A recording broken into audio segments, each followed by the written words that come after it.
Never mind the bollocks. Here's Horror Mike. I think you guys are aware that EC put out reprints of all of their, comic book series, Tales from the Crypt. Of course, this is Vault of Horror, Volume 1. And I picked it up really cheap. It's in great shape. I've got a few reprints of Vault of Horror, but none of the reprints I have have the stories in here. So it's fantastic.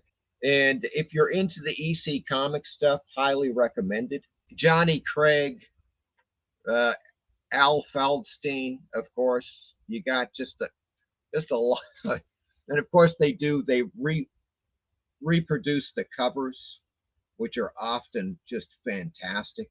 And in here as well, obviously, I saw an ad. Yeah, here we go. I mean, this is when Tales from the Crypt is, jamming on TV, the series.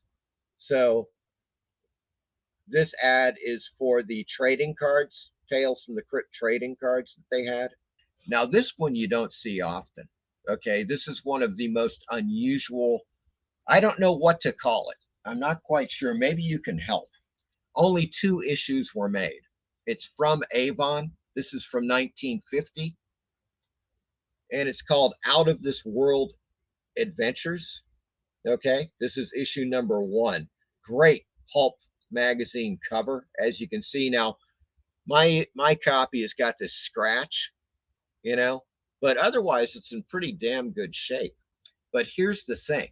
Now, I'll show you. Now it's like a, here we go.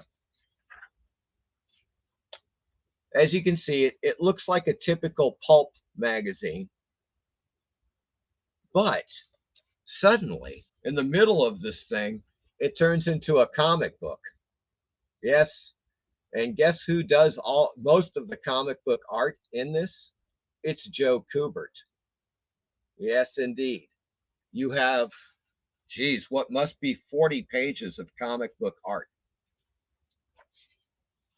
primarily from JOE KUBERT,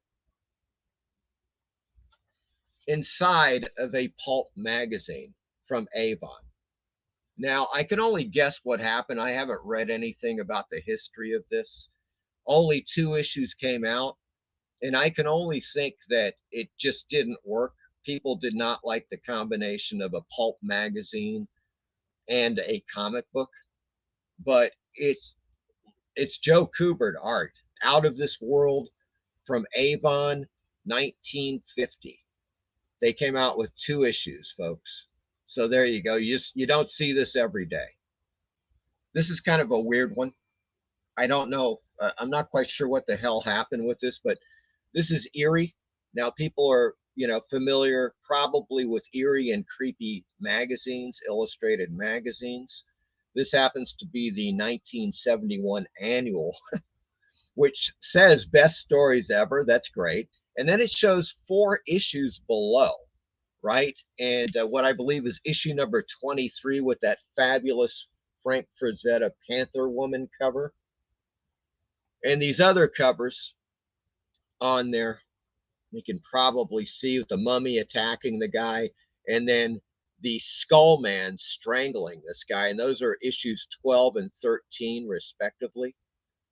And so I wasn't familiar with this copy, and I decided to get it because it was really cheap. I found out something. None of the stories from any of these on the cover are inside this freaking magazine.